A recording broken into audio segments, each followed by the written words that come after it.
Hello friend, welcome to my channel. हम discussion कर रहे थे कि आनुवंशिकता के सिद्धांत क्या हैं, उसकी मैंने शब्दावली भी बताई थी।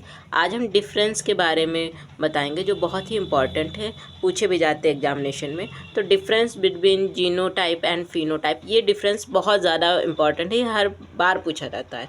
तो लक्षण प्रारूप और जीन प्रारूप में आप अंतर क्या बता सकते हैं? लक्षण का मतलब क्या है? किसी चीज़ के लक्षण हम कैसे बताएंगे?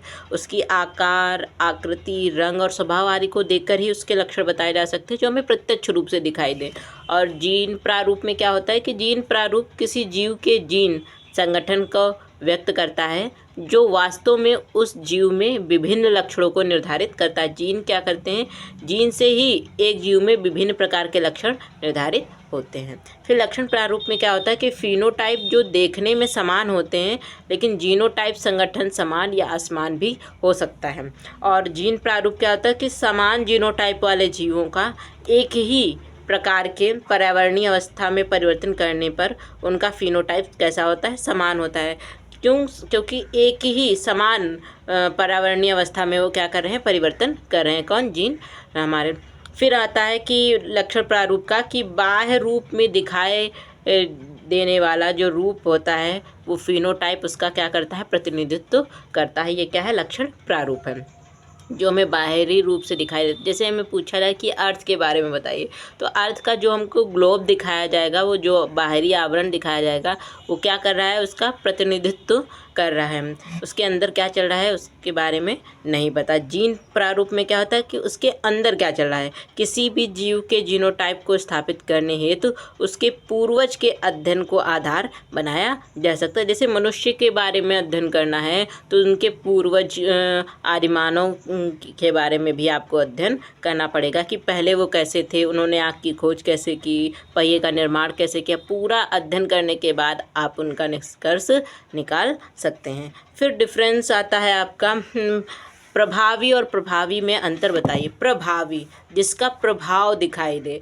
अच्छा, एक टीम लीडर कैसे बनता है? जब उसमें अच्छी क्वालिटी होती है, वो किसी सबको अपने पक्ष में लाने की उसके अंदर क्षमता होती है, लीड कर सकता है, तो वो उसका प्रभाव सब पर दिखाई देता है ना, तो वो क्या होता है? प्रभावी होता है। लेकिन वो एक साधारण मनुष्य की तरीके से ही होता है। तो प्रभावी लक्षण क्या होता है कि यह अप्रभावी एलील की उपस्थिति या अब्सेंस में स्वयं को अभिव्यक्त कर देता है। प्रभावी लक्षण में चाहे कोई उपस्थित हो या अनुपस्थित हो, वो स्वयं को क्या कर देगा? अभिव्यक्त कर देगा। और अप्रभावी में क्या होगा कि जब वो प्रभावी एलील की उपस्थिति होगी तो स्वयं को अभिव्यक्त नहीं कर पाएगा, और जब प्रभावी एलील अब्सेंस होगा तब वो अपने लक्षण को प्रदर्शित करेगा।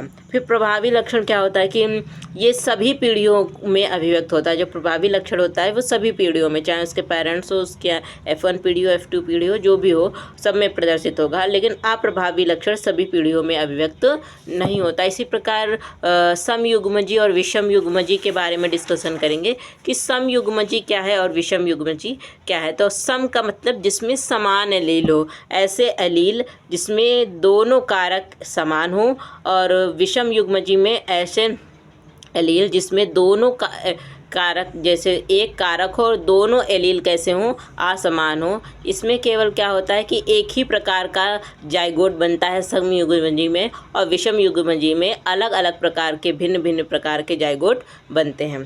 सम युग्मजी में क्या होता है कि समान एलील की उपस्थिति में ये लक्षण अभिव्यक्त होते हैं। ये लक्षण कब अभिव्यक्त होंगे? जब एलील कैसे होंगे? पेयर कैसे होंगे? समान होंगे, इक्वल होंगे।